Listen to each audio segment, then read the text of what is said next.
I don't know about you all, but if I had the Ant-Man costume, I feel like I would be very selfish with it and I would kind of do what I wanted all the time.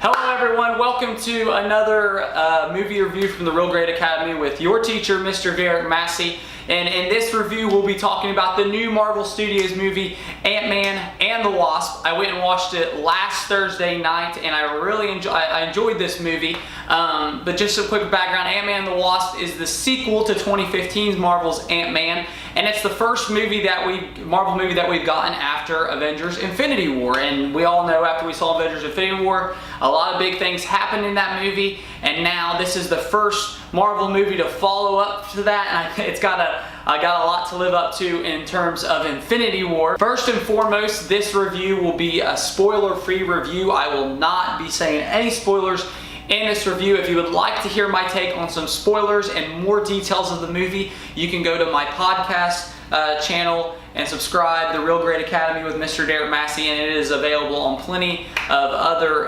podcast platforms like Google Podcasts, Apple Podcasts, Anchor, etc. And it's also listed on my Facebook page. If you haven't followed me on Facebook, The Real Great Academy with Mr.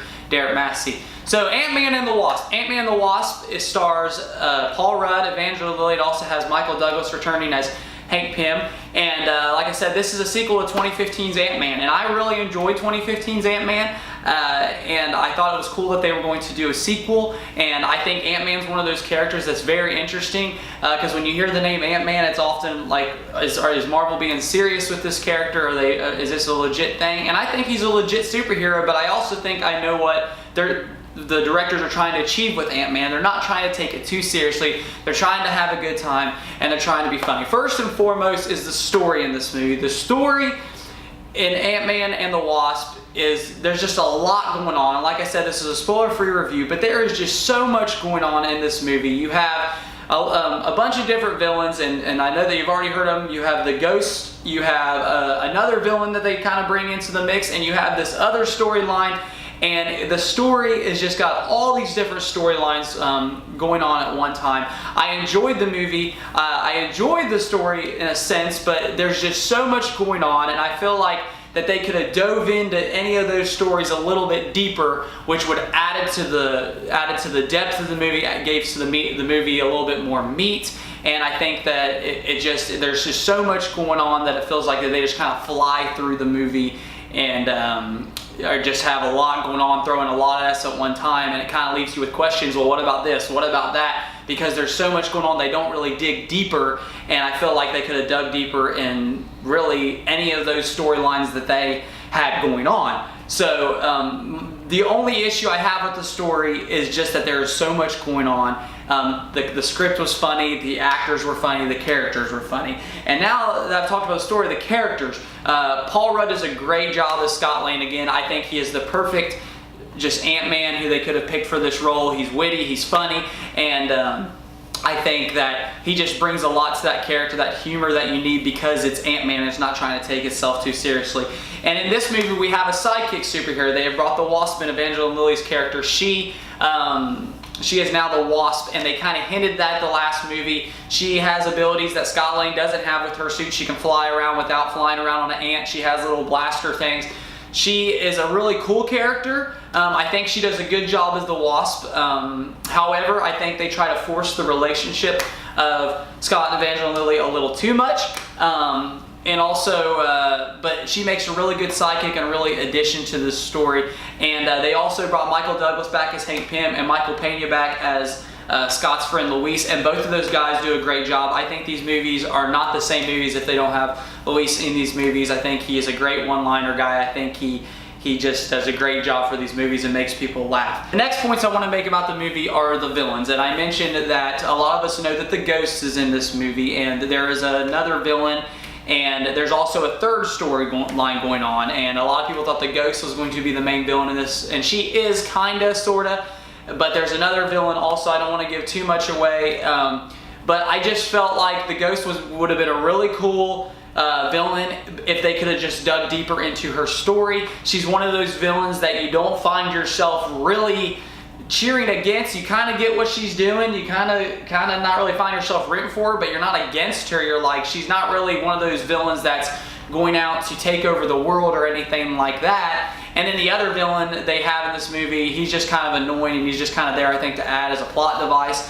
But overall, I think this is a continuing Marvel issue, as a lot of people feel the villains are kind of the soft spot of a lot of these movies. And I think once again we have another villain that's just kind of like the superheroes were great, the story's pretty good, and the villain was just kind of And it was kind of and it's been a good year for Marvel. Marvel's had, in my opinion, two of their best villains so far, with Killmonger and Black Panther, and Thanos in Infinity Wars. And I think it kind of takes a step back in this movie. But once again, living up to the height of Infinity War, you have Ant-Man and the Wasp, and I think the villain did what the villain was supposed to do. They were trying to take a different angle. They weren't going to have a villain that is trying to take over and do anything like that. The villain is just what she is. She's got a goal. She's trying to achieve it, and she kind of, in my opinion, just kind of gets in the way of what the main characters are actually trying to achieve. Overall, she's an okay villain, but I feel like she could have been better. The action sequences in this movie were really well done. Once again, they have a great car chase scene where they have the car shrinking and coming back up.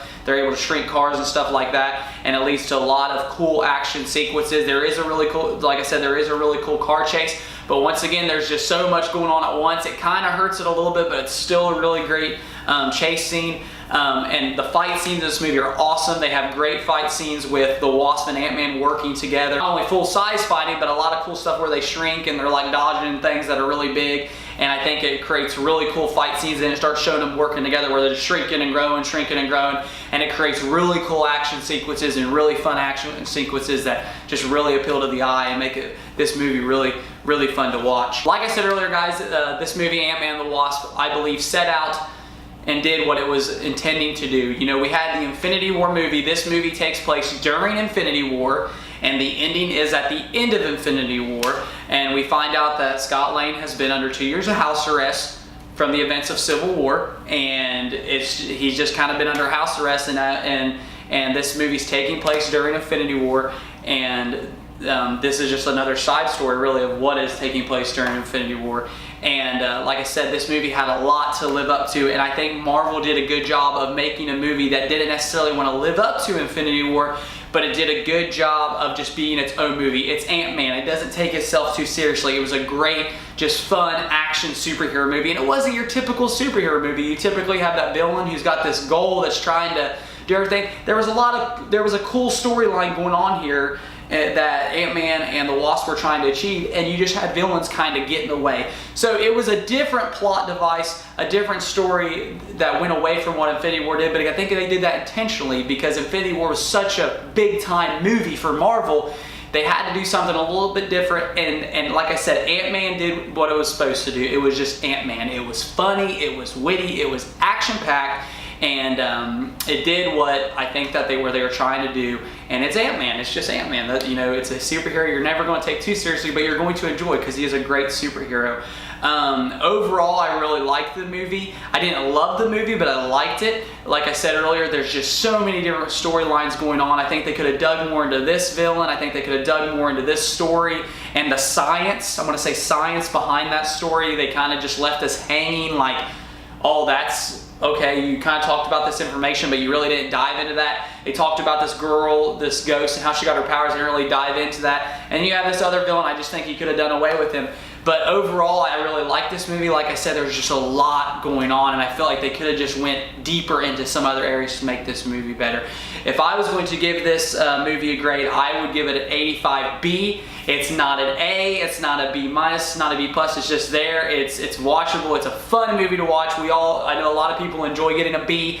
It is a B superhero movie in my opinion. It's a good time, but it's not a great movie. I don't think it suffers the Marvel sequel hangover is what people say a lot of times. The sequels aren't as good. Ant-Man 2015 is better, but I don't think this is a horrible movie compared to that. I think it's a good sequel. I think it's one of the better Marvel sequels in my opinion. People might not like me for saying that, but I mean, it's no Winter Soldier or anything like that, but it is a great Marvel sequel, and like I said, it's about as good as a sequel for Ant-Man as you can get, and as good a follow-up as you could get from Infinity War. Also guys, remember there are 2 post-credit scenes in this movie. I believe one of them to be important, one of them to be funny. Alright, I'm not going to dive into those because this is a spoiler-free review, but I hope you guys enjoyed this video and I look forward to doing more movie reviews. Thanks guys.